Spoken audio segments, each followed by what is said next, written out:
ಕುಮಾರಸ್ವಾಮಿ ಕಣ್ಣೀರ್ ಹಾಕ್ತಾರೆ, ಸಿದ್ದರಾಮಯ್ಯ ಕಣ್ಣೀರ್ ಹಾಕಿಸ್ತಾರೆ. ಸಿಎಂ ಸಿದ್ದರಾಮಯ್ಯಗೆ ನಿಖಿಲ್ ಕುಮಾರಸ್ವಾಮಿ ತಿರುಗೇಟ್ ಕೊಟ್ಟಿದ್ದಾರೆ. ಕಣ್ಣೀರು ಹಾಕೋದೇ ಕುಮಾರಸ್ವಾಮಿ ಅಸ್ತ್ರ ಅಂತ ಸಿಎಂ ಸಿದ್ದರಾಮಯ್ಯ ಹೇಳಿದ್ರು. ಅದಕ್ಕೆ ತಿರುಗೇಟ್ ಕೊಟ್ಟಿದ್ದಾರೆ. ಕುಮಾರಸ್ವಾಮಿ ಜನರ ಕಷ್ಟ ನೋಡಿ ಕಣ್ಣೀರ್ ಹಾಕ್ತಾರೆ, ಸಿದ್ದರಾಮಯ್ಯ ಜನರ ಕಣ್ಣಲ್ಲಿ ನೀರು ಹಾಕಿಸ್ತಾರೆ ಅಷ್ಟೇ. ನಮಗೆ ಡಿಕೆಶಿ ಕುಟುಂಬದ ಮೇಲೆ ವೈಯಕ್ತಿಕ ದ್ವೇಷ ಇಲ್ಲ. ಎಚ್ಡಿಕೆ ಮೇಲೆ ಡಿಕೆಶಿ ಏಕವಚನದಲ್ಲೇ ಮಾತನಾಡ್ತಾರೆ. ವಯಸ್ಸಿನಲ್ಲಿ ಡಿಕೆಶಿಗಿಂತ ಕುಮಾರಸ್ವಾಮಿ ದೊಡ್ಡವರು. ಮೊದಲು ಅಣ್ಣ ಅಂತ ಇದ್ರು, ಈಗ ಏಕವಚನದಲ್ಲೇ ಮಾತನಾಡ್ತಾರೆ ಅಂತ ನಿಖಿಲ್ ಕುಮಾರಸ್ವಾಮಿ ಹೇಳಿಕೆ ಕೊಟ್ಟಿದ್ದಾರೆ.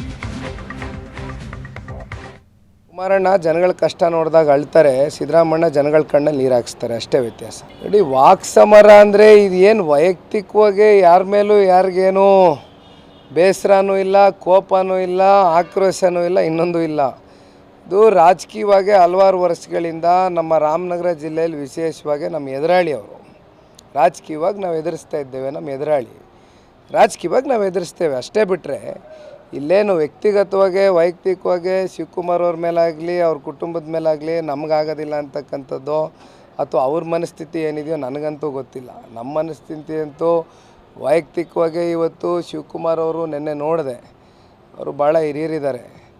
ಕೆ ಆರ್ ನಗರದಲ್ಲಿ ಮಾತಾಡ್ತಾಯಿದ್ರು, ಏಕವಚನದಲ್ಲೇ ಮಾತನಾಡ್ತಾ ಇದ್ದಾರೆ ಇತ್ತೀಚಿನ ದಿನಗಳಲ್ಲಿ. ಅವನು ಇವನು ಇವೆಲ್ಲ ಜನ ಗಮನಿಸ್ತಾ ಇದ್ದಾರೆ. ಮಾಜಿ ಮುಖ್ಯಮಂತ್ರಿಗಳು ಜೊತೆಯಲ್ಲಿ ಬಹುಶಃ ಕುಮಾರಣ್ಣವರು ಒಂದು 2 ವರ್ಷ ದೊಡ್ಡವರೇ ಇದ್ದಾರೆ ಅಂದ್ಕೊಳ್ತೀನಿ ಶಿವಕುಮಾರಣ್ಣನಿಗಿಂತ ವಯಸ್ಸಲ್ಲಿ. ಹಿಂದೆ ಅಣ್ಣ ಅಂದರು, ಇವಾಗ ಅವನು ಇವನು ಅಂತಾರೆ. ಮೋಸ್ಟ್ಲಿ ಮತ್ತೆ ಅಣ್ಣ ಅಂತಾರೆ ಅನ್ಕೋತೀನಿ ಮುಂದೆ ಯಾವತ್ತಾದ್ರು.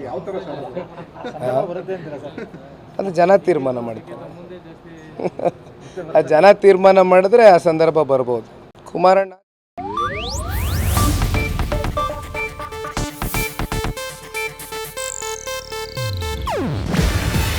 ಇದು ಏಷ್ಯಾನೆಟ್ ನ್ಯೂಸ್ ನೆಟ್ವರ್ಕ್ ಪ್ರಸ್ತುತಿ.